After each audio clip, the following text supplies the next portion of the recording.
네, 더불어민주당이 임대차 보호법을 속전속결로 통과시킨 데 이어서 정치권에서는 외국인의 국내 부동산 투기에도 제동을 걸어야 한다는 요구가 커지고 있습니다. 민주당의 부동산 입법을 폭거라고 비판한 미래통합당은 여론전과 함께 장외투쟁 방침을 고심하고 있습니다. 국회 연결해 보겠습니다. 나연수 기자.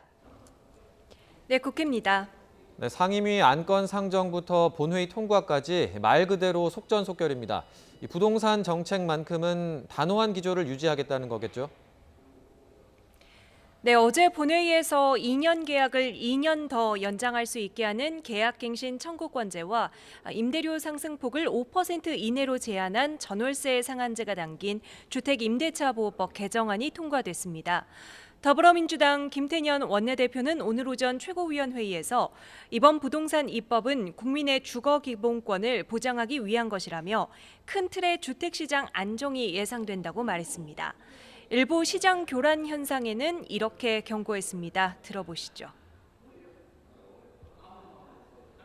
다만 국지적인 시장 교란 행위에 대해서는 모든 행정력과 정책 수단을 동원해 강력히 대처하겠습니다. 민주당과 정부의 투기 근절과 부동산 시장 안정화에 대한 정책 의지는 확고하며 남은 부동산 관련 법안은 임대차 3법 가운데 하나인 전월세 신고제를 비롯해서 종부세법, 소득세법, 법인세법 개정안 등 9개입니다. 민주당은 다음 달 4일 본회의에서 이들 법안을 한꺼번에 처리한 뒤 정부와 공급 대책을 발표합니다.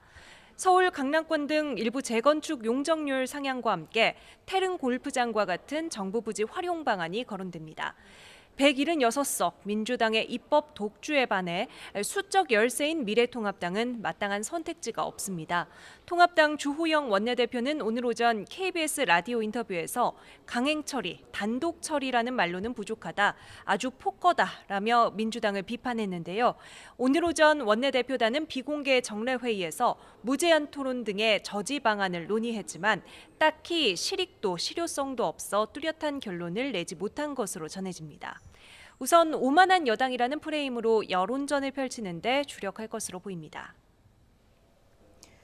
네, 민주당은 외국인의 국내 부동산 투기에 대해서도 조치하겠다고 하지 않았습니까?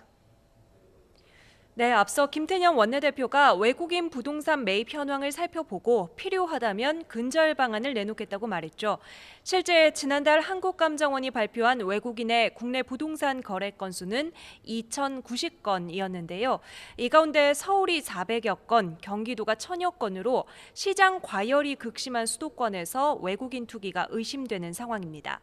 민주당이 시장 추이와 함께 외국 사례 검토에 나선 가운데 당 소속 정의령 의원이 먼저 지방세법 개정안을 발의했습니다. 외국인이 주택을 사놓고 6개월 안에 실거주하지 않으면 취득세율의 20%를 추가 과세하는 내용을 골자로 하고 있습니다.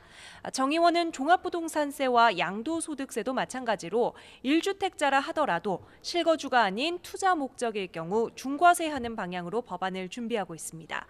야당에서도 비슷한 목소리가 나왔습니다.